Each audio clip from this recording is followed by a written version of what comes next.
The NCAA is holding its annual convention in Music City. It's expected to get some pushback from people protesting against the organization's policies when it comes to allowing transgender women to compete in women's sports. Jaxie Pigeon has insight from both sides this morning.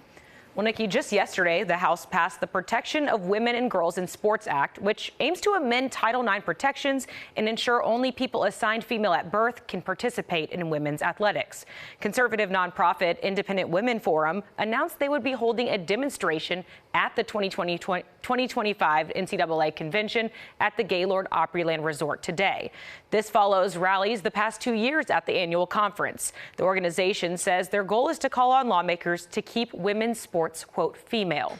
This past season, San Jose State University volleyball gained a lot of national attention after reports of them having a transgender player on their team. As a result, they received 6 forfeit victories because of boycotts from their opponents during the regular season.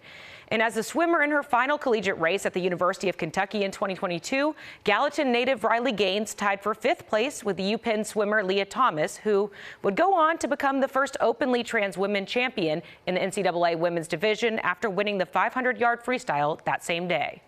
And I'm thrilled with the passage of H.R. 28, the Protection of Women and Girls in Sports Act, but truthfully, I'm mad. I'm mad that this is something we have to do. I'm mad that we as women have to beg for equal rights. I'm mad that we have to beg for privacy in areas of undressing. And I'm mad that we have to beg for safety on the court or on the field or walking in the streets at night, for that matter.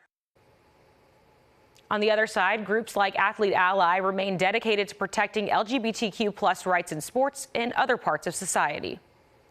And I think the way that we push people to look at sports is because it's competitive and there's excitement to that kind of competition.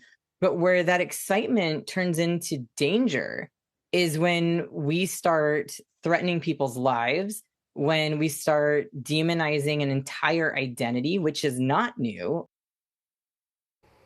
Under the measure passed by the House on Tuesday, schools that allow a person whose sex is male to participate in an athletic program or activity designated for women or girls risk losing federal funding. The bill now heads to the Senate. Mark.